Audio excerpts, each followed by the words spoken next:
patio, de Jorge Luis Borges, Fervor de Buenos Aires. Con la tarde se cansaron los 2 o 3 colores del patio. Esta noche la luna, el claro círculo, no domina su espacio. Patio, cielo encauzado. El patio es el declive por el cual se derrama el cielo en la casa. Serena, la eternidad espera en la encrucijada de estrellas. Grato es vivir en la amistad oscura de un zaguán, de una parra y de un aljibe. Jorge Luis Borges. Y rescato esta idea poética tan hermosa del patio como un cielo encauzado, el patio como el declive por el cual se derrama el cielo en la casa. Para hablar de patios, de espacios, de casas, de lejanías acercadas, de cielos encauzados, ¿quién mejor que Cristián Valdés, arquitecto, Premio Nacional de Arquitectura 2008, creador además de la mítica silla Valdés que ustedes están mirando aquí, es la hija en realidad, vamos a hablar de ella, la arquetípica primera. Muchas gracias, Cristián, por estar aquí en Una Belleza Nueva. Bueno, yo escogí estos versos de Borges porque sé que tú esto habías comentado o has citado por ahí una balada de Oscar Wilde, de un cielo que se ve desde el patio de un prisionero en esa maravillosa balada del prisionero. Y quizás podríamos partir por ahí, partir por el origen de las cosas, por aquello que ha sido tan fundamental en tu trayectoria, buscar aquello genuino, el punto de vista propio, de dónde mirar. ¿Desde dónde parte tu recorrido por la arquitectura? ¿Cuál es ese primer punto de vista? ¿Cuándo tú te haces de las cosas? A ver, es difícil esta cosa ya, después de tanto tiempo, y que uno toca tantos aspectos del asunto. Pero te voy a decir una cosa con referente al patio, primero que todo. Ese patio es como la última esperanza de conexión espacial, de una gran conexión espacial. En el caso de la cárcel de Reading, de Wilde, te fijas, era como eso, la única luz, la única fuente de escape que tenía, la única cosa. Ahora, a mí me pasa con los patios una cosa muy particular, que como siempre lo he sentido todo. Estudié un tiempo en San Ignacio, te fijas, fue alumno de San Ignacio, me acuerdo esta cosa como claustral de los patios, que es tan bonito el orden, la cuestión, pero que por otro lado, para mí era como la negación del espacio. Y sí quitarle todos los méritos, te fijas, todo el patio, la casa romana, toda su trayectoria, la casa chilena, te fijas, siempre me pareció como una cosa como limitante, te fijas, que necesitaba habría inventarle una apertura, te fijas, una cosa que era una ventana mayor. De hecho, un patio es una ventana, te fijas, una casa. Cuando está cerrada por fuera, te fijas, es la gran ventana, es lo que tiene. Y yo he trabajado con eso, te fijas, en unas casas, con una casa que hice con Miguel Equem, que arreglamos ahí en Capellana Arzúa, que en realidad yo dije justamente, mira, lo que vamos a hacer es que esta es la ventana que hay que trabajar, que es un borde. Entonces ya se convierte el borde en relación a esta ventana que examina el cielo. Entonces, todo el borde, ese borde pasa a ser como la gran situación, el gran estar, es todo. Entonces lo que vamos a construir es estar alrededor del borde. Entonces, te fijas, detrás de esto el patio aparece, te fijas, como una especie de, claro, es la ley, la luz, todo, lo glorioso del asunto. Aunque la orientación no era favorable, te fijas. Tú de alguna manera, me da impresión leyendo lo que se ha escrito sobre tu arquitectura y algunas declaraciones tuyas, tú como que has huido de lo claustrofóbico, de lo que cierra. Es como acercar la lejanía, a ver, es que lo exterior, lo interior. Hay una historia en esto, yo te digo que en el fondo es el hecho de estudiar en Valparaíso, que es como esto que tú. Yo soy de Santiago, pero tuve 3 años en Valparaíso, y como te mandaban a los cerros a estudiar la ciudad, te fijas, descubrir relaciones, ver si encontrabas algo como una posibilidad de acción, te fijas en las cosas que tú descubrías. Siempre te encontrabas con esta ciudad como sumergida en el mar, te fijas. Entonces, tú por cualquier rendija tú te encontrabas con el mar, siempre era una cosa sorpresiva y regalada, fantástica. Eso tú contabas ahí, por ejemplo, por ahí cuentas estas lavanderas que en el acto de lavar ya están en una dignidad. Frente a esa situación, que era una cosa como tener hacer tan como el trabajo dignificado, diría yo, ¿no es cierto?, por esta experiencia, este contacto espacial, te fijas, con el mar. Entonces, claro, eso te fijas de alguna manera como, yo soy de acá y empecé trabajando en Santiago de vuelta, digamos, buscaba un poco, o diría yo, tenía como una especie de necesidad de esa sensación de espacio. ¿Te fijas? La recuperación de lo contemplativo también, que no se da tanto en Santiago, ¿no? No, no se da.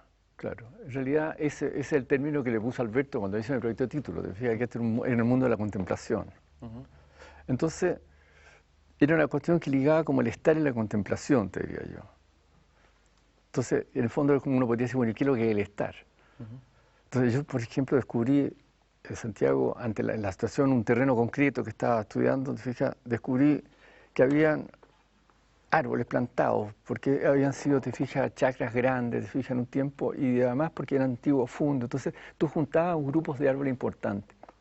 Me subí arriba de un techo, por ejemplo, y tú veías, te fijas, grupos de árboles con distancias relativas entre ellos, grupos de pino, grupos de eucalipto, grupos de álamo, lo que fuera, a las acacias de la calle, que eran muy bonitas.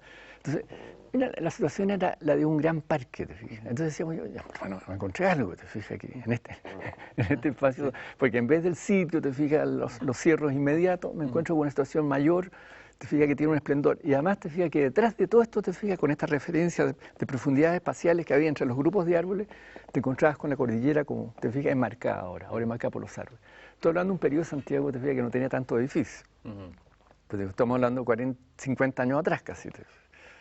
Entonces, claro, el paisaje, te fijas, del barrio alto donde yo estoy hablando, te fijas, es bastante diferente. Ahora, yo te preguntaba al comienzo, hablábamos del origen, de dónde partió esto. Ese ha sido un tema importante para ti, el origen del hacer, el origen de la arquitectura, el origen... y yo me da la impresión que ese contacto con la Escuela de Arquitectura fue muy importante. Y hay una cosa, bueno, una pequeña cosa mítica, que es el encuentro que tú tienes cuando eres muy joven, una conversación de 2 días que tienes con Godofredo Yomi. ¿Qué pasó ahí? ¿De dónde venías tú? ¿Y qué te ocurre ahí en esa conversación que te lleva a estudiar arquitectura en Valparaíso? Claro, mira, yo acababa estaba en Santiago en tercer año y había hecho unos proyectos que me parecían interesantes. Uno de ellos particularmente, encontré que había encontrado algo, te fijas, como válido. Pero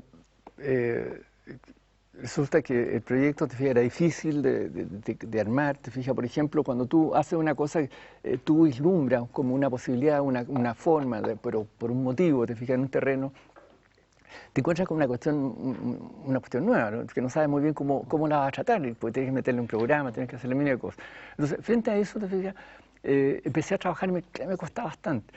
Y me costaba más que otros, te fijas, que habían agarrado sistemas de escuelas, te fijas, que tenían, por ejemplo, sistemas de patios, de peinetas, de cosas de ese tipo, todas típicas que salían en revistas americanas, te fijas, entonces estaban como, por decirte, relativamente resueltas, te fijas. Entonces lo que pasa era eso, estaba como muy solo ante esta situación, peleando por tratar de conformar esto. Hasta que logré presentar el proyecto y finalmente quedé liquidado, decansado, lo que tú quieras, pero sabía que te había tocado algo. Bueno, me fue pésimo, un reprobado absoluto, pero me probaron absolutamente todo. Entonces, bueno, Jorge Díaz, que era profesor de taller mío, en ese momento me dijo que también me reprobó alguna vez, no sé por qué. Me dijo después, me llamó por teléfono, aparte me dijo que quería hablar conmigo, me dijo por favor que no abandonara, que parecía que tenía, que había habido una cosa creativa en lo que yo había hecho, que él creía que no tenía que abandonar. En fin, no lo vi más. El asunto es que yo estaba en Valparaíso días después y me llevaron a hablar con un amigo que tenía, Mario Alessandro. Y ahí le conté la historia de bueno, mi pena, por mi fracaso, porque era un fracaso. Entonces, lo que hizo Gobbo me recogió ese fracaso, ¿te fijas? Y me dijo, mira, cómo tenía que caminar, qué es lo que tenía que hacer para recuperar mi posibilidad de subirme arriba de un caballo blanco y ya las cosas adelante. ¿Y cuál sería lo esencial de la enseñanza o la mirada de Godofredo Yomi, esta mirada arquitectónica distinta de la donde tú venías? ¿Cuál sería el punto, si uno pudiera visualizarlo? Mira, en el fondo no es una cuestión de Godofredo Yomi, es de Alberto, de todo, ¿te fijas? Lo que ellos se pusieron a estudiar. Yo creo que, mira, la primera cuestión es como reconocer su propia situación, ¿te fijas? Que es que tú no tienes muy poco, sabes muy poco, ¿te fijas? O sea, hay una cierta desnudez, con lo cual estás bastante solo y abierto. Al descampado, como diría Sheldon, ¿no? Pero la gracia es que quedas abierto. Entonces, quedas abierto para recibir las cosas. Para recibir qué cosas, las cosas que están fuera de ti. Porque uno siempre anda con las tonteras de dentro, ¿no te fijas? Y que es lo que te copa el tiempo y la mente a veces. El asunto es que las cosas de adentro es lo de afuera lo que importa. Es como que el arquitecto tiene que colocarse en un estado de apertura, por decirlo así. Exactamente eso. Entonces, lo que ellos proponían, te fijas. Por ejemplo, mira, cuando hice estos proyectos en Santiago, yo dentro me angustias, te fijas, hacía 2, 3 partidos, te fijas, rápidamente, hacía así, sí, está muy bien, hace esto, hacía otro, pues, hacía esto. Al final me da lo mismo, cualquier, ¿cómo puede ser? Finalmente volví al original, te fijas, el que me parecía interesante. Pero ahí perdí un tiempo y un desgaste terrible. Allá, te fijas, te enseñaban a encontrarte con las cosas, a tener una experiencia. ¿Te fijas? La experiencia significa tener algo nuevo, te fijas, encontrarse con algo nuevo. ¿Te fijas? Entonces, algo nuevo para uno. Tú dices algo, bueno, no sé, en una entrevista habla de que estudiar significa hacerse dueño de las cosas. Esa idea me gustó mucho, aplicarlo no solo a la arquitectura. ¿Tú te hiciste dueño de qué? ¿Y cómo fue ese proceso de hacerse dueño? Claro, claro. Uno tiene que ser dueño como patrón de fondo. Pues. El patrón de fondo, el tipo que decía, oye, ya, muévame estas cosas, hágame estas cosas, hay que hacer esto. ¿Te fijas? Porque es dueño, te fijas, puede decir qué es lo que hay que hacer. En ese sentido, ser dueño significa es tener el poder de decisión. Y para poder tener ese poder de decisión, hay que sentirse dueño. Para sentirse dueño, tienes que haber tenido esta experiencia que yo te digo. ¿Te fijas? Entonces tú, ¿cuándo eres dueño de una cosa? ¿Te fijas? ¿Y cuándo no lo eres? Tú no eres dueño cuando tú pides una cosa prestada. Eres dueño cuando tú la has conquistado, ¿te fijas? Y que la has conquistado como una cosa propia. Se puede decir que hay una arquitectura, simplificando, más bien inauténtica, pues tiene que ver con la autenticidad. Ese es un problema aparte. Inauténtica en el sentido de que no entra en este estado de apertura, sino que simplemente aplica o mecánicamente, o copia, o imita, o traslada, pero no parte desde desde un llamado de las cosas mismas, por decirlo así. Bueno, hay un problema, te fijas, con las cosas, qué es lo bueno, qué es lo malo, cualquier cosa. Los juicios, las comparaciones. ¿Te fijas? Yo lo que digo, te fijas, que todas esas cosas, si tú te empiezas a comparar cuando estás haciendo algo que viene de una experiencia tuya, estás mucho más atrás que una cosa que ya está hecha. Entonces, la primera posición es como decirte, oye, abandonemos, te fijas, esto está fantástico, mira, esto cumple con todo, parece tan bonito, además está todo resuelto. Entonces, claro, esa cosa, esa actitud, te fijas, es, claro, justo la que nos sirve para hacer algo nuevo, te diría yo. ¿Y nuevo por qué? Sin pretensiones, digo, con modestia. Nuevo porque nacen de una persona. Las personas somos todos diferentes, absolutamente distintos. Entonces, solamente tú vas a ser dueño de algo cuando la cosa nazca de ti, o esté relacionada contigo realmente. ¿Te fijas? Que sea genuino. Nace de ti. Vamos a hacer un pequeño recorrido, muy fragmentado, de algunas imágenes, incluyendo la silla, pero la silla como problema arquitectónico.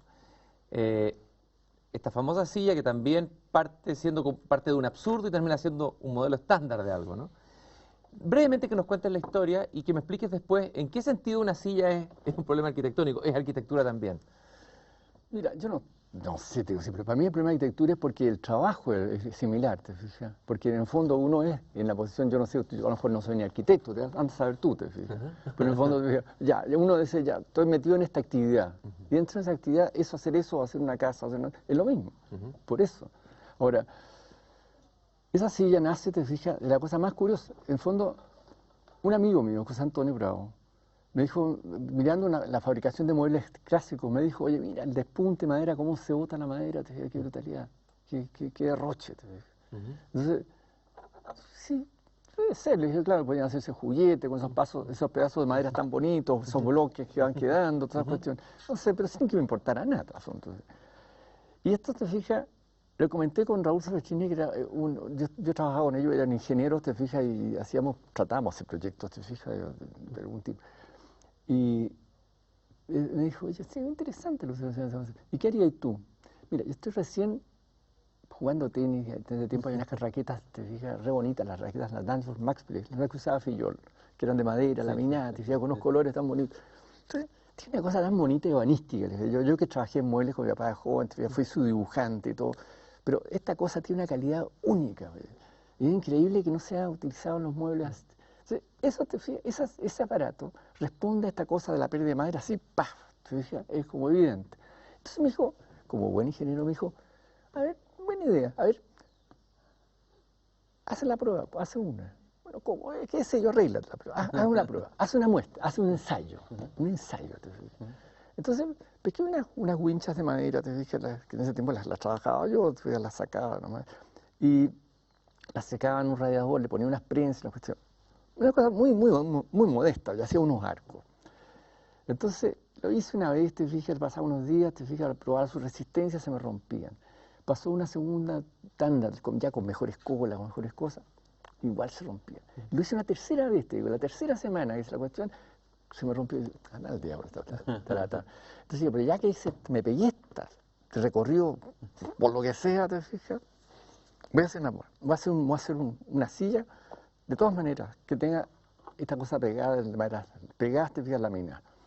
Entonces me puse una silla, pesqué un mono, hice un dibujo de una silla a escala natural, como se hacen los muebles, te fijas, y entonces cuando llegaban a las zonas de, como quien dice, mayor esfuerzo, como son estas zonas de ahí, te fijas, o de ahí, hice unos huecos. ¿Por qué hice unos huecos? Porque ahí se me iban a romper. Y como una cosa que uno estudia, te fijas, como te enseñan cálculo en la universidad, en arquitectura, que lo que trabajan son las fibras extremas, te fijas, la parte interior es neutra.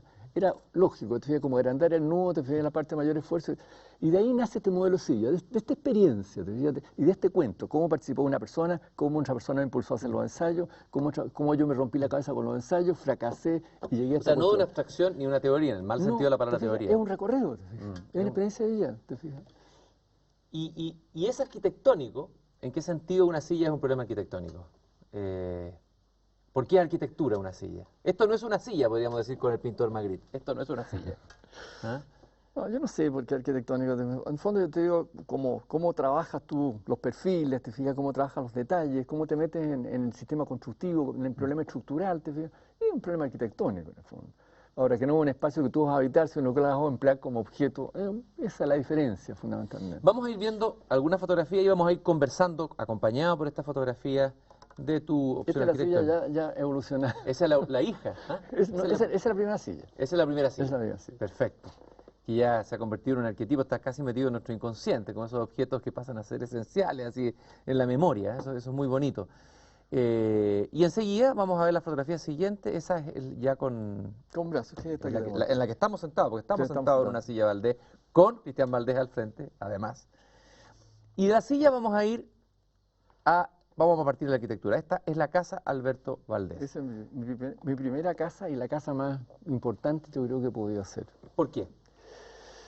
A ver, en primer lugar por toda la dificultad que plantea resolver en un esquema, en una casa de 140 metros cuadrados, oye, cumplir con esta cosa, porque esta casa responde a esta situación de los árboles que yo te decía. Esta casa la hicimos con Juan Pablo Langlois, pero venía un poco de mi proyecto de título. Y tiene, te digo, como quien dice, tiene la esencia de todas las cosas que hice después, todos los recorridos. Por ejemplo, esta casa, que lo que pretende es, toda esta casa está hecha para poder llegar a estar en unas situaciones de altura sobre el nivel de las panderetas, dominando esta cuestión de los árboles, tratando de atrapar esos grupos de árboles como parque propio. O sea, este sitio no se vivía en un sitio, esta casa, sino que vivía en un parque que tenía, ponte, 10 cuadras, por lo menos. Entonces, fíjate, era un gran espacio que tú atraías y lo llevabas a la casa. ¿Cómo la iba a usar? Bueno, recorriendo, te fijas, las circulaciones del exterior, y cada esta circulación del exterior está conectada con lugares del interior, ¿te fijas? Ahí hay un tema que es interesante, bueno, para el que no sabe arquitectura, es el tema de la circulación al interior de las casas, que en varias de tus casas, no sé si en todas, tiende, es distinto, a ver, lo que se combate o lo que se supera es este concepto de la casa con espacios que sobran, con espacios inútiles, espacios absurdos, sin sentido, salas de estar que no... No tanto eso, como, mira, yo hice un estudio, te fijas, que está relacionado, está metido en esta cuestión, que es muy curioso, lo hice en la casa de mi mujer, que era mi pololo en ese tiempo, que estudié cómo se ocupaba la casa, una casa completamente convencional. Y descubrí, te fijas, haciéndole como una cosa un juego, te fijas, que inventé, que era poner en unas plantas, te fijas, los puntos con los puntos de colores, te fijas, cómo se ocupaba la casa, te fijas. Entonces, en tal estación, un tiempo largo, te fijas. Mientras hacía mi proyecto de título, pasé como 8 meses revisando y confeccionando este informe, te fijas. Hasta que descubrí, por ejemplo, en una casa completamente convencional que habían, cuando tú sobreponías todas estas cuestiones, aparecían como un área de gran ocupación misteriosa. Entonces dije, esa es la casa, ese es el estar de la casa. El estar de la casa no tiene nada que ver con los planos, ¿te fijas? Es una cosa distinta. ¿Y con qué tiene que ver? Entonces me di cuenta que tenía que ver con la circulación y con la luz y el sol. Entonces, atrapando estas tres cosas la convertí en una ley, ¿te fijas? Y ahí está la idea de recoger en esta arquitectura la vida real, la vida con todo, con sus desórdenes, con sus cachivaches, con sus caos. Vamos a ir viendo otras imágenes. Ese es otro aspecto. A ver, Ese expliquemos ese otro aspecto de que en el fondo la casa tiene que tener, como quien dice, una manera tal que lo que tú le pongas adentro de lo mismo, ¿te fijas? Que no puede ser que tenga que estar, como quien dice, vestida, como así de etiqueta, ¿te fijas? Para no sé qué función, ¿te fijas? En realidad la casa tiene que soportar, ¿te fijas? Como quien dice, la incomodidad de los muebles. Cualquier cosa, y soportar, y tiene que acoger cualquier acto, tiene que tener una flexibilidad. ¿Y cómo se logra esa flexibilidad? Esa capacidad de acoger un espacio pequeño, por ejemplo, una FL2, tú decías. Claro, esta casa, te fijas, en realidad no tiene cuarto. Prácticamente no tiene cuarto. O sea, la casa se abría, se comunicaba, por ejemplo, que era el lugar más sagrado, más íntimo, el dormitorio principal de los padres, se abría totalmente de par en par y se comunicaba íntegramente hacia toda la sala que se generaba abajo. ¿Desaparece la intimidad, los espacios? No, porque tú lo puedes obtener, tú puedes cerrar de una cierta manera, articular las cosas para que se conozca. Pero hay un factor distancia, te fijas, zonificación y después obstrucciones, te fijas, sea por puertas, te fijas que tú mides esto. O sea, no necesitas estar en descampado toda la vida. Pero sí tratar de que los cuartos, te fijas, en una casa tan pequeña, tú no podías gastarte el espacio, te fijas, en tener piezas cerradas, por ejemplo, que eran exclusivas para dormir, te fijas. Necesitaba que la cosa tuviera como más. Entonces, ¿cómo hacer que las cosas le llegaran? Entonces yo decía, mira, la casa tiene que ser entera estar, todo tiene que ser estar. Que en cualquier parte tú te puedas quedar leyendo un libro, una revista, una cosa o escribiendo algo, en cualquier parte de la casa. No vengan con que aquí hay un lugar escritorio, este es un lugar del living para hacer la visita. Ninguna formalidad, ¿no? O sea, como te digo, esto venía como esta ley que ha descubierto en la Casa de los Ruiz, fíjate que está como el uso, yo voy a llevar el uso a todas partes. Y va a hacer que todas las partes tú te puedas quedar y puedas estar. Ahí, por ejemplo, ¿podríamos ilustrarlo con eso también? Claro, esta es la parte de abajo, te fijas que es un poco parcial, te fijas que debajo de la rampa, que también era un problema de cómo habitar debajo de la rampa, te fijas. Entonces, en este momento la casa está habitada de una manera, te fijas que le han sacado todos los muebles, que como me hubiera gustado, era una hermana mía, la Pilar, te fijas, la tenía usada. ¿Sí? Sí. Entonces, claro, toda esta es una sala que se convertía, acá está el dormitorio que da a esta sala se abre hacia el jardín, al otro lado también, y para atrás estaría la cocina y para arriba. Bueno, en el fondo es una sala que está vinculada o está vinculando, te fijas, una cosa de la cocina y una cosa del dormitorio principal. Hay algo que me ha llamado la atención, es el que tú, como arquitecto, gran arquitecto, acoges proyectos, entre comillas, modestos o económicos o de espacios pequeños. Haces hasta un elogio, una especie de oda a la DFL2, ¿no? A ver, hablemos de esa DFL2, cuál es la dignidad de eso y qué es lo que se puede hacer en esos límites de una DFL2, todas las posibilidades que hay. No, yo diría que mucho más chica que el DFL2 todavía.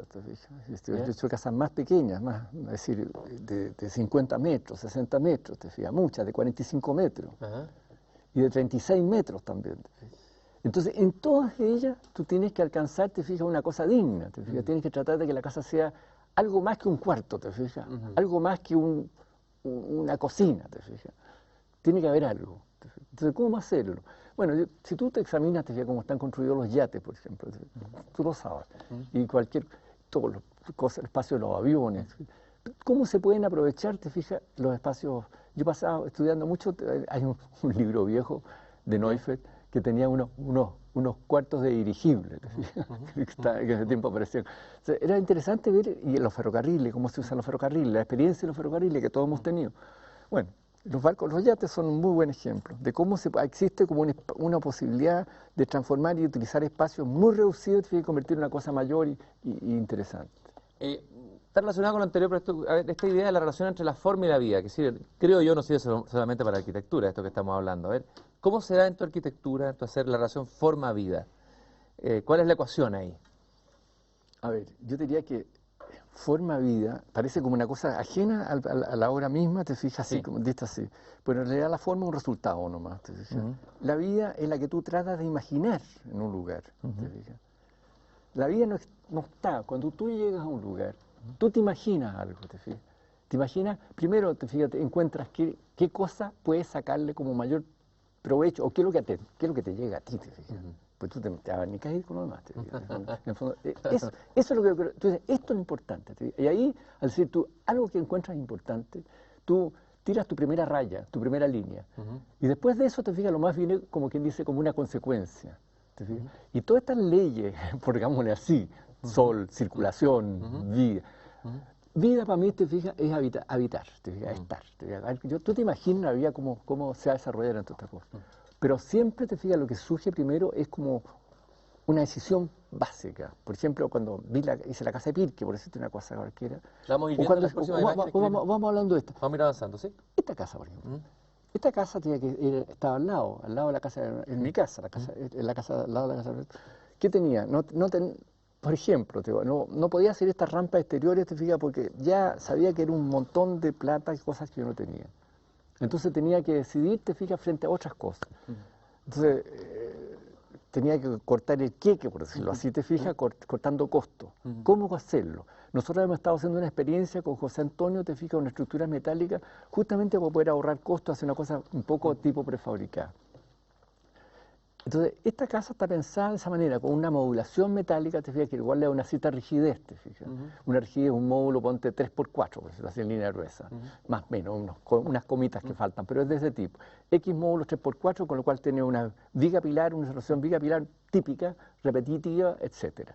Entonces, ese es como el esquema de construcción de la casa. Con lo cual, te fijas, ya tienes como una coordenada para la forma, ¿te fijas? Bueno, lo que tú estás diciendo es que nosotros somos un país, fuimos un país pobre en nuestra historia, de austeridad. Lo poco, lo pobre, lo limitado, es una gran posibilidad. No, claro, te trae... Para la creación, te trae la forma como resultado, te fijas. Esto te estoy diciendo yo de la economía que me trae, la cosa de la estructuración, te fijas. Hace que yo empiece a trabajar esta estructura, te fijas, con ella trabajo. Entonces, claro, trato de obtener una galería larga, te fijas, todo el tiempo al sol, porque esta casa está mirando al norte. Entonces resulta que con eso no tengo necesidad de ningún cuarto. Yo cuando me trasladé a esta casa no tenía ninguna habitación, sino que puros lugares, te fijas, y esta ventana continua de 17 metros de largo. Es cierto que en uno de tus proyectos, de los primeros, tú fuiste a un lugar a estudiar cómo vivía la gente en una casa. Tomaste nota, hiciste casi como una bitácora de la vida. Bueno, eso que te conté delante de la casa de los Frutos, este examen te fijas de la casa original, te fijas de la casa convencional, habitual, una casa, ponte, de 400 metros, varios pisos, metida en Bilbao, ahí te fijas como con unos bordeados de jardincitos, te fijas, la cosa típica. Claro, yo descubrí que esa estructura estaba usada de una manera particular y la verdadera forma estaba escondida en el uso, te fijas. Entonces, claro, es un análisis, ¿te fijas? Es un análisis pero tú, claro, tú dices analizar la vida así como esos actos particulares, no, tú la vida la conoces cuando tú has estado observando la ciudad, observando lugares, actos que se desarrollan en la ciudad, tú ya tienes como en la mente, te fijas, algo como, mira, más que nada, ¿qué es lo que es bueno para vivir? ¿Qué es lo que te parece bueno? ¿Qué es lo que te dan ganas de recogerte? ¿Te fijas? Por ejemplo, cómo se sienta la gente en los lugares públicos, dónde se sienta, dónde se para, ¿te fijas? A mí me parece... ¿Cómo camina? Lo que te decía tu amigo, que los santiaguinos, ¿cómo era? ¿Mirábamos como hormigas o caminábamos como hormigas? No, es que eso me pasó con el proyecto, yo quería tener esta cosa de altura, te decía, para esta cosa de los árboles que te contaba. Resulta que Juan Pablo me decía, oye, sí, pero tenés que subirte arriba. Esta cuestión no es un salto, no es un salto mortal, no es un ascensor. Digo, los santiaguinos andamos sin mirarte, no tenemos esta cosa del paraíso que la gente anda como siempre con una esperanza o una expectativa de mirar una cosa más lejos.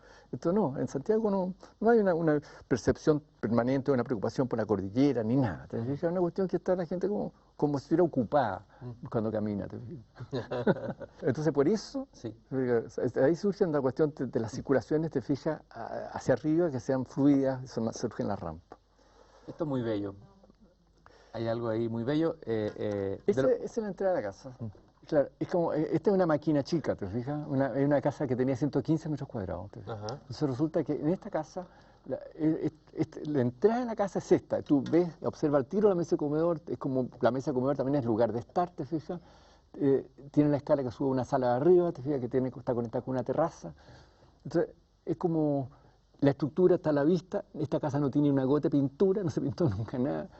Es modestísima, costó 10 pesos, te digo, realmente es lo que yo podía tener, te fijas. Esa modestia de la que tú hablas, me parece... Es como una belleza... A mí esto me trae, y te lo digo claro, porque después la podría haber pintado más, no la podía tocar.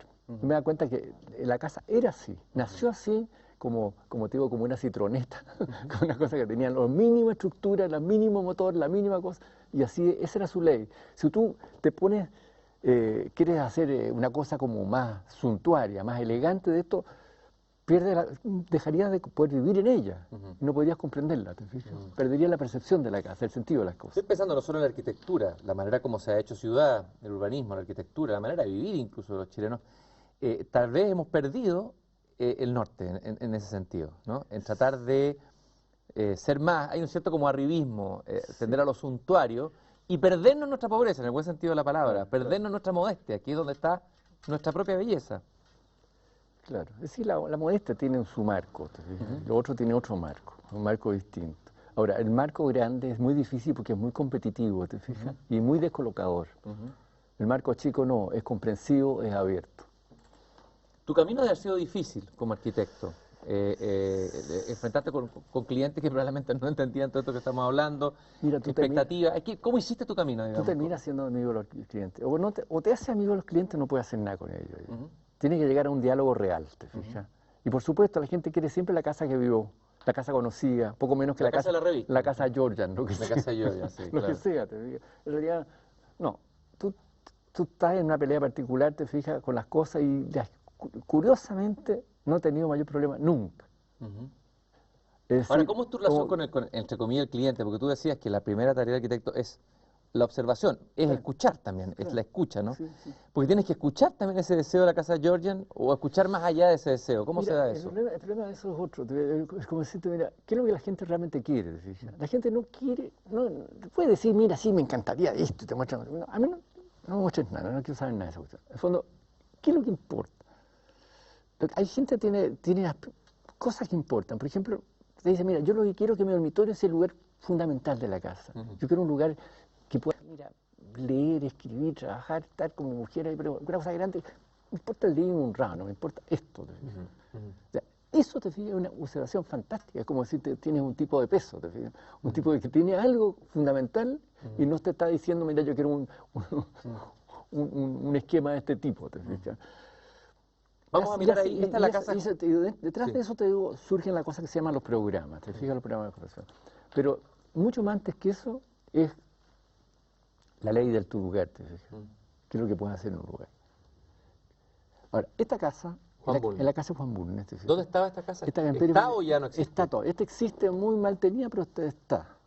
¿Muchas de tus casas ya no existen? Muchas. Uy, ¿qué se siente con eso? Pena, pues. Sobre todo algunas, te fijas, más que otras, pero en realidad pena. Esta casa, te fijas, está dentro de la ley de la estructura de la casa mía, te fijas, del mismo sistema, es anterior a mi casa. Y este terreno, a ver, dos cosas. Juan está buscando un sitio, un tipo con cierta buena situación, está buscando un sitio en el Golf. En ese momento estaba pensando en una casa cerca de Américo Vespucio.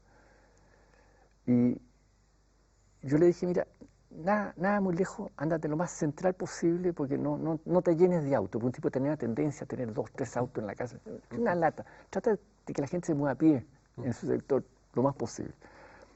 Entonces, no te compliques con el terreno, trata de ubicarte nomás en un lugar donde tú puedas imaginarte que vas a caminar, que la familia va a caminar y que va a poder llegar fácilmente a su casa. Entonces él descubrió el terreno acá en el centro, en el corazón de Providencia, ¿te fijas? Un barrio que antiguamente era un barrio de segunda, porque te digo, ahí vivían gente modesta, te fijas, en unas casas de adobe, te fijas, modestísimas, que era como cuando los ricos y los pobres vivían juntos, te fijas, pertenece a esa época de Santiago, en que se prestaban servicios, te fijas. No había esta segregación. No había segregación, vayas a San Gregorio, vayas a San Joaquín, no. No había esa cosa apartada, te fijas, de los pobres para allá, los ricos para acá. Era bien bonito. Bueno, en unos terrenos de eso, que era muy hundido, compró 2 lotes chicos de esto y se formó el sitio de la casa. Ahora, la casa igual tenía un sitio corto y yo seguía buscando, como quien dice, ¿qué es lo que hay a ver aquí? ¿Qué es lo que tenía al frente? El Cerro San Cristóbal. ¿Te fijas? Como una pared verde muy bonita, fantástico, un regalo. Y bueno, ahí está el jardín, prefiero. Este es el jardín de tu casa. Tu jardín es el Cerro San Cristóbal. Tu jardín es el cerro. Entonces, vamos a hacer una casa para que tengas el cerro. Entonces, ¿cómo es? Mira, para eso vamos a probar unas alturas, ya, llegamos 3 metros y tanto, listo, tenía el cerro. Entonces, él hizo una terraza. En esa terraza, alrededor de esa terraza, y construimos la casa. Una terraza a 3,50 metros de altura, con 2 pisos de alto, te fijas, la terraza como un gran hall, para tener esta situación frente al cerro. Y la casa está ordenada por eso. Lo demás, el problema de la estructura, te fijas, la estructura con su modulación típica, las estructuras metálicas, que producían economía, la casa la construyó él mismo, sin ser constructor. Se fija, consiguió, él se la arregló para construir. Esto de el espacio público y privado, como que se bota la frontera y lo público entra en lo privado. ¿Cómo se produce ese diálogo, esa relación o en tu trabajo? A mí me gustaría que lo público fuera todo, ya. Que fuera una perfecta continuidad de lo público, hasta donde sea necesario dentro de la casa. Ejemplo, si pudiera ejemplificarlo eso. A ver, mira, si una casa, por ejemplo, como esta, tú podías hacer público hasta el jardín de abajo, que era como tenía una plataforma, antes de la terraza que tenía una escalera. Entonces, decir, claro, ¿qué va a pasar? ¿Se te va a meter toda la gente para adentro? Bueno, en realidad, en cierto momento, te fijas, las casas antiguamente pasaban bastante puertas abiertas, te fijas, no había una puerta cerrada con llave ni ninguna cosa. En mi casa, por ejemplo, la puerta de mi casa estaba abierta entera, te fijas, toda la vida. Entonces tú ves, todo el jardín lo ves desde la calle entero hasta adentro, te fijas, y no pasa nada, te fijas. Y tiene un abrigo, por decirlo así, del ojo extraño de la calle, te fijas, zonas más privadas, zonas menos privadas, pero hay una cosa más fluida. ¿Y se puede hacer todavía esa arquitectura hoy día, dada cómo ha cambiado la zona urbana, la ciudad? A ver, yo diría que es una cosa relacionada con los actos, ¿ya? A ver, ¿cómo entras a una casa? ¿Cuál es el procedimiento de entrar? Entonces, según cómo entres a la casa, tú vas a decir, mira, ¿dónde lo vaya a cortar? ¿Dónde lo vaya a parar? Pero es una cosa de los actos. A mí me gustaría que ese acto de entrar, te fijas, fuera continuo y fluido. Hubiera una fluidez. Claro, enorme. Te fijas, lo más posible.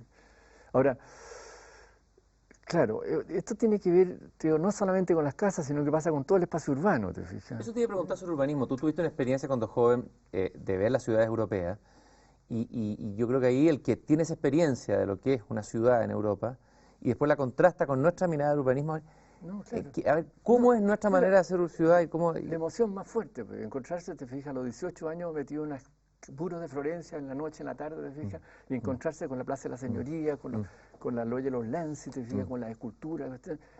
Entonces, bueno, en realidad, ¿qué es lo que es bueno aquí? Esto. ¿Qué es lo que es esto? El espacio público. ¿Te fijas? ¿Construido por qué? Por montones de casas, por montones de situaciones. Entonces, en el fondo, ¿y por qué acá? La rajita, la cuestión, ¿te fijas? No. Ahora, en la ciudad más antigua, como la ciudad colonial, por decirlo así, ¿no es cierto?, con sus calles de muros continuos, ¿te fijas? Eran en ese sentido bastante más acogedoras de lo público que la actual. ¿Te fijas? Yo quería hacer un diagnóstico de la arquitectura tradicional chilena, de esa arquitectura. ¿Cómo la ves tú como arquitecto contemporáneo? ¿Qué rescatas de esa arquitectura Mira, yo creo que hay cosas de esa arquitectura que son como patrimonio, diría yo, qué sé yo, de la cultura europea nomás, te digo, de la casa tipo romana, te fijas, pero esa casa que se trasladaba al campo, que era igual que la casa de acá, era igual, era una casa que era de un, dos, tres patios, ¿no es cierto?, con la parte del fondo, el patio servidumbre, cerca del huerto, un orden, unos órdenes, son órdenes, te fijas, entonces en el fondo... A ver, yo te diría que con respecto a la calle, por ejemplo, cuando estábamos haciendo el proyecto de título con Juan Pablo Angular en esa época, hacíamos un proyecto distinto, pero estábamos juntos trabajando, analizábamos, te fijas, la presencia en la calle de montones de cosas. Por ejemplo, las torres de la iglesia aparecían en la calle, la cordillera aparecía en la calle, cualquier cosa, te fijas, que tuviera el Cerro San Cristóbal aparecía en la calle, en Bellavista, por ejemplo. Entonces, en el fondo, ¿por qué? Después en la ciudad jardín, que es como la ciudad, eso no existe, ¿te fijas? Tiene una cosa muy bonita, como una cosa frondosa con los árboles, sobre todo cuando Providencia era con menos edificios, pero no tienen esta virtud como teatral, ¿te fijas? ¿No es cierto? De suelo, muro, ¿te fijas? En que las cosas y las personas aparecen como, ¿te fijas? Como situadas, perfectamente situadas. Entonces, claro, eso en Europa, en la ciudad antigua, te fijas, está... ¿Y a qué crees tú que se debe nuestra manera de hacer ciudad, tan distinta a esa? ¿De dónde viene? ¿Cuál es el origen? ¿De por qué? Bueno, hay muchas cosas, pero una cosa es esta ciudad que es como la ciudad militar, ¿no es cierto? La ciudad de la cuadrícula, te fijas, que de la fundación, ¿no es cierto? Que te establece una cosa que no tiene que ver con la ciudad europea en el sentido de que la ciudad está adaptada como una geografía que viene de la ciudad medieval. Esta viene una ciudad militar, te fijas, que es el Renacimiento, ¿no es cierto? Una cosa como pensada, de una manera, trazada de una manera. Entonces, claro, la ley de vida de esas cosas es distinta que una cosa que está relacionada con un terreno, con un lugar que puede partir en lo alto y que se extiende hacia el bajo, por ejemplo, por decirte cualquier ejemplo. Ahora, ¿Y cuál es tu diagnóstico de, de Santiago de hoy día, el Santiago del 2008, tu mirada o distinta mira, mirada? que está pulverizada. Ujú. ¿Te fijas? Pulverizada. Claro, pero en el fondo, lo que uno diría en la ciudad, ¿qué es lo que la ciudad? Es un gran interior, ¿te fijas? Un lugar donde debería haber una contigüidad, ¿te fijas? Por decirlo de alguna manera, para de que la gente se sienta próxima. Ahora resulta que en este momento se divide todo, ¿te fijas? Porque se hacen sistemas sistemas de tienda que son los malls, ¿te fijas? Que al revés de lo que eran, por ejemplo, el sistema de tienda de la calle Ahumada, por ejemplo, que era como quien dice el gran paseo, ¿te fijas? Antiguo, la Providencia, el gran paseo antiguo. Esas cuestiones se van a encerrar a un edificio, ¿te fijas? Bajo techo con aire acondicionado, ¿te fijas? Es un aspecto. Otro aspecto, y no estamos hablando de si es bueno o malo, pero son reales, te fijas, son al mismo sentido pulverizantes para la ciudad. Después la carretera está, te fijas, famosas carreteras que son para que los autos puedan circular mejor. Entre más carreteras le hagan, más autos van a meter. Al final van a sonar igual, te fijas. Y al mismo tiempo te producen una especie de aislamiento de la ciudad, te van produciendo una especie de barreras, te fijas, igual que pasa un tren, te fijas. Cuando pasa un tren, tú decías, antiguamente tú estudiabas urbanismo. O sea, empiezan a haber varias ciudades, ya no una ciudad. Empiezan a haber divisiones en la ciudad, te fijas, empieza a parcelar la ciudad de muchas maneras y no se sabe de cuál manera, te fijas, porque como este es un problema de ingeniería que atraviesa la ciudad, te fijas, resulta que no hay como elección, te fijas, así, mira, no, vamos a amparar esto, vamos a salvar esto, vamos a valorizar lo bueno, digamos lo que es bueno y valoricémoslo y salvémoslo. ¿Qué es lo que es bueno? ¿Qué valorizarías hoy día de la ciudad? Oye, por Dios, claro, porque la imagen de ciudad te fija ahora, ¿dónde está la ciudad? Te voy a preguntar tú. Oye, ¿está en Farellones o está en la costa? No se sabe. ¿Cuál es el tamaño de la ciudad actual? Es muy difícil decir eso. Hasta donde llega la micro, decía José Antonio. Hasta ahí llega la ciudad. Pero te digo, tú no la percibes así, ¿no es cierto? No. En el fondo, claro, uno diría, ¿qué es lo que hay de la ciudad? Uno dice, tú miras al centro con cariño, te fijas y dices, claro, el barrio de Las Tarrias, te fijas todo ese sector, te fijas, qué bonito, como que se siente como una intimidad, te fijas al tiro. Entonces uno andaría como buscando esa intimidad, vamos con una especie, vamos, paseémonos en la ciudad, busquemos la intimidad perdida. La intimidad perdida, claro. La intimidad que había en la Plaza Brasil, que había en tantos lugares, te fijas. Entonces, eso, te fijas, como si hay que salir, salir a buscar, encontremos y señalémoslo, te fijas, y tratemos de construir con ella la ciudad, te fijas. Vamos a seguir haciendo un recorrido con algunas imágenes y seguir conversando junto a las imágenes. Ahí tenemos ya la casa de Pirque, la que tú decías recién. A ver, ¿en qué año fue hecha y cuál fue el origen de esto? Partamos desde el comienzo. Tú decías, el arquitecto es el que observa, el que escucha, ¿no? Porque es una manera de escuchar. Sí. ¿Qué es lo que observaste ahí y de dónde nació? Esta casa nace de un encargo de Pierre de Piesvaux, Claude Piesvaux, hijo de un belga que trabajaba en la fábrica de Pizarreño, amigo de la Pilar, mi hermana, que quería una casa, le gustaba mi casa, porque la encontraba como acogedora, por decirlo así. Le gustaba esa cosa acogedora y simple que tenía la casa. Entonces, él quería una casa como un lugar retirado, te fijas, que si le sirviera para pensar, no sabía si tenía ganas de hacer, pintar o esculpir, no sabía lo que iba a hacer un tipo de 40 años, 42 años, joven, con una cierta situación. Entonces, buscamos terreno para hacer esta casa como retirada, te fijas, que servía para la meditación, para el trabajo. Entonces le sugerí la costa, recorrí lugares de la costa, finalmente por su cuenta llegó a este lugar, a Pirque. Entonces le miraba unos lugares primero como un poco más esplendorosos, con mar, con esto, con roquerío, imagínate, cualquier cosa. Entonces, ya, Pirque. En Pirque también me encontré con una estación, un terreno como un poco plano, lleno de espinos. No se veía mucho, no se comprendía mucho como la conformación del lugar, del terreno, porque es parte del antiguo fondo, la rinconada de Pirque era la rinconada principal, en el fondo. Entonces, un pequeño valle, te fijas, que lo habían parcelado, ¿no? Entonces, sitio de 7.000 metros, 8.000 metros. Entonces, yo lo que descubrí, fíjate, era, me subí arriba de un cerro al frente, un cerrito chico que había, y me di cuenta que esta casa, este lugar donde había comprado este tipo, pertenecía a una especie de pequeño cordón, te fijas, que bajaba, ascendía así, y como que llegaba finalmente acomodarse al suelo ahí. Entonces, qué curioso, qué bonito esta cuestión, como esta casa es un pie de esa cosa que está allá. Entonces, que no se sabe, no se siente, qué curioso. A ver, ¿qué pasa? Entonces me di cuenta que la pequeña pendiente, te fijas que era como suave, te fijas como, ¿cuánto? Un 15%, un 14%. Resulta que yo me imaginé que si yo lograba enderezar el suelo, emerger de los espinos, iba a lograr, te fijas, recuperar esa situación, te fijas, esa percepción del espacio propio. Eso es todo lo que imaginé. La otra cosa que imaginé es que siempre esta casa está metida, te fijas, como de un espacio grande, como de campo, te fijas.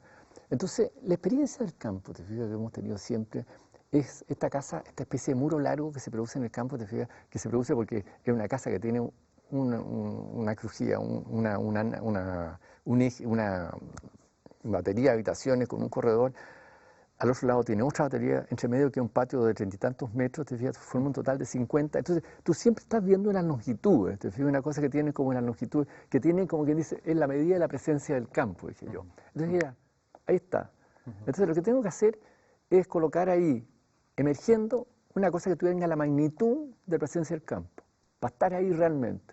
Entonces, 50 metros, listo.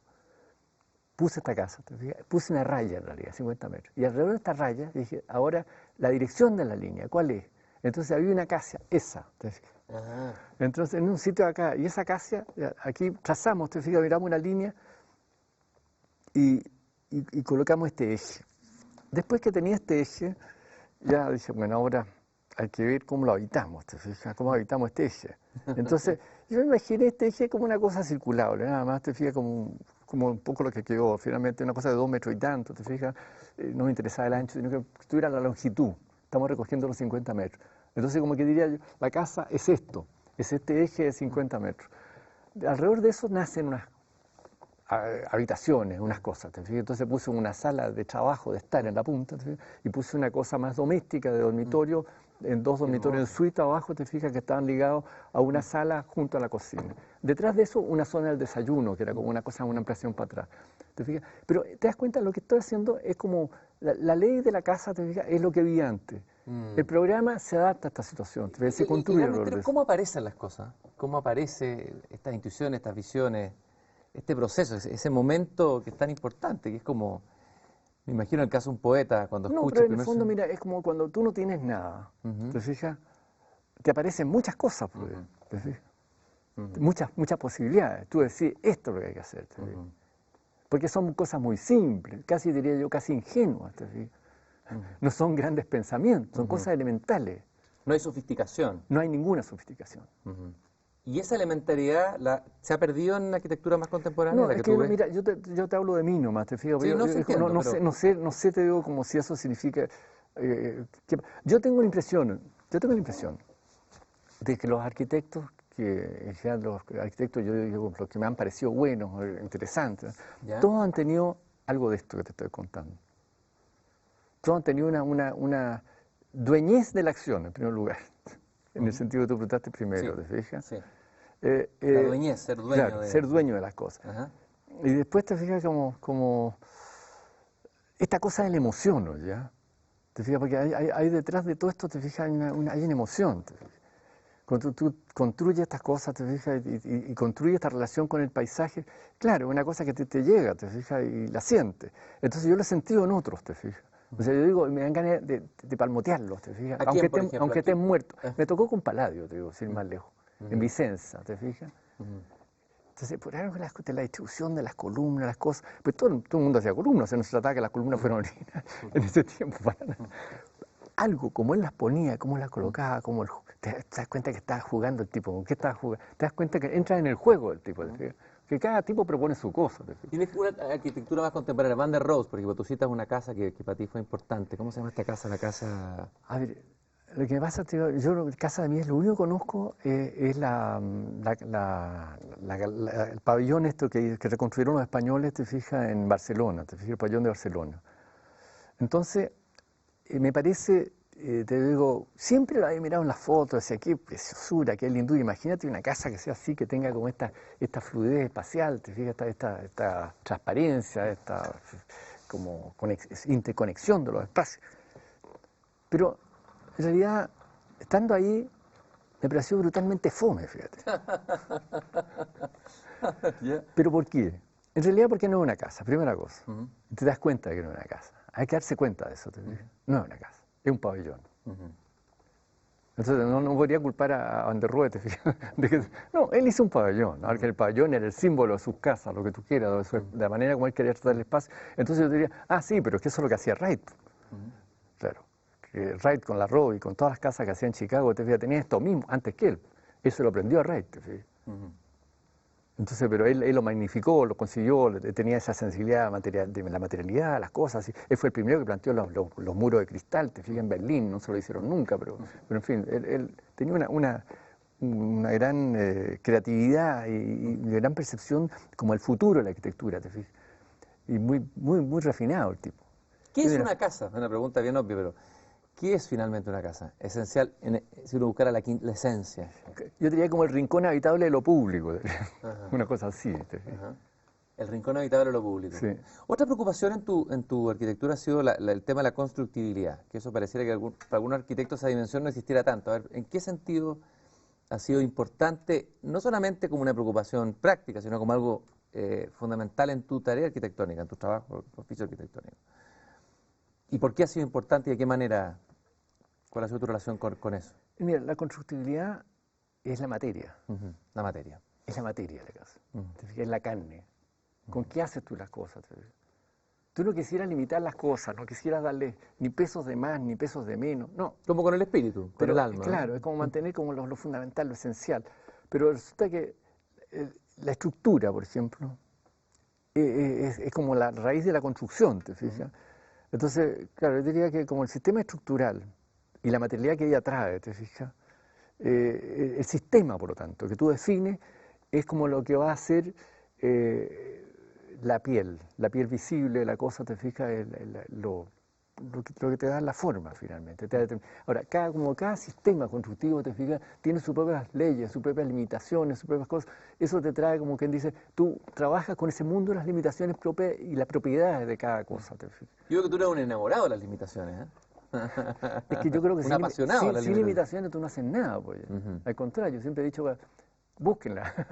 Buscar las limitaciones. Encuéntrenla. No te digo, más bien lo digo por otra cosa, porque digo, mira, lo que pasa cuando tú estás haciendo las cosas siempre estás como en una especie de angustia, ¿te fijas? En este espacio de la nada, diría yo. Y entonces, en el fondo, tú de repente te empiezan a aparecer dificultades por aquí y por allá. Entonces, lo único que aprendí yo, ¿te fijas? Era que esas dificultades me estaban escondiendo la solución. O sea, que tenía que lograr, romperla, sacarla, verla por abajo. Lo oculto. Claro, como sacar la piedra, ¿te fijas? Y ver lo que hay debajo. Estábamos viendo una casa en Santo Domingo que a mí me encanta, la encuentro hermosa, no puedo decir, porque a ver, hablemos un poco cómo nace eso, esta casa. Esta casa de Andrés... ¿Podríamos volver tal vez la imagen atrás? No. Esa es muy interesante, muy importante. Mira, esta casa tiene... Mira lo que pasa con esta situación. Está en un balcón, una situación balconada, alta, te que mirar que aquí parece que la foto no dio como para sacarle el fondo, pero está el mar allá. ¿Sí? Entonces resulta que el horizonte está aquí, te fijas, este está el mar, y allá está San Antonio. Entonces, ahora, esta casa, en este sitio, al lado del mar, no es nada. Entonces yo sentía el ruido, ¡paf!, la rompiente de la ola, te fijas. Entonces... decía, no puede ser esta cuestión, me extrañaba, tanta presencia, tanto el ruido del mar, y cómo no. Entonces, de repente decía, no puede ser, me subí ahí un pino, ese pino, me subí arriba del pino, ¿te fijas? Hasta que de repente estaba ahí al lado, abajo, ¿te fijas? En una bajada, una pendiente muy fuerte, estaba ahí una pequeña playita, y ahí estaba rompiendo la ola cuando llegaba el ruido, ¿te fijas? Y dije, esta cuestión no puede ser, dije, Andrés, será muy bonito tu terreno, pero no vi nada. Entonces, lo que propuse es este puente, ¿te fijas? Este puente elevado, ¿te fijas? Que veía, ¿te fijas? En él, desde él, el lugar de donde venía el ruido, ¿te fijas? Ese es el origen de esa casa. ¿Qué partíamos diciendo? Ahora, hay una cosa que te podría agregar a eso, te fijas, que tiene que ver con la cosa de la estructuración que hablamos antes, que esta casa, te fijas, es de madera, porque está en la costa, las oxidaciones, todas esas cosas, te fijas, y entonces son los postes enterrados, te fijas, que están enterrados 1,50 m, 1,60 m en el suelo, sin fundación. Entonces, eso sujeta la casa como un todo, toda esta casa que yo quería tener. Lo de abajo es añadidura. Ajá. Ahora, tú construyes con ella, desarrollas y tratas de sacarle partido. ¿Te fijas? Entonces, esa añadidura viene desde el suelo subiéndose con ladrillitos convencionales hasta la altura sin topar el techo, ¿te fijas? Sin topar el entrepiso, por decirlo así. Y ahí hace una juntura inventada, ¿te fijas? Elástica, de dos sistemas de construcción. La forma de esa casa, ¿te fijas? Nace de toda esta cuestión. Hablábamos al comienzo de que estudiar es hacerse dueño de las cosas. Hay tanta gente estudiando arquitectura en tantas escuelas, uno ve a tantos estudiantes estresados, angustiados. Yo diría jóvenes náufragos. ¿Cuál sería, no tu recomendación, pero cuál sería el pase que tú le darías como arquitecto que vivió ese mismo proceso a un estudiante de arquitectura joven de hoy día?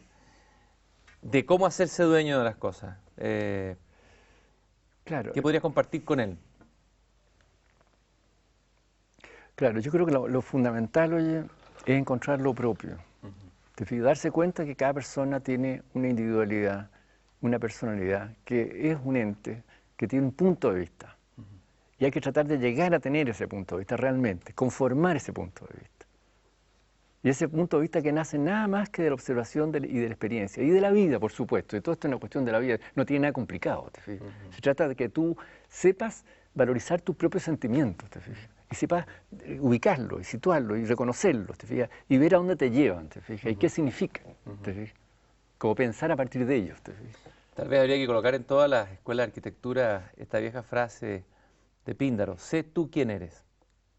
Y yo te agradezco mucho, Cristian, por haber sido y haber hecho esta arquitectura tan genuina, que es una lección no solamente de arquitectura, sino también, de alguna manera, aunque parezca pomposo, de vida. Muchas gracias, Cristian, por haber estado aquí en Una Belleza Nueva.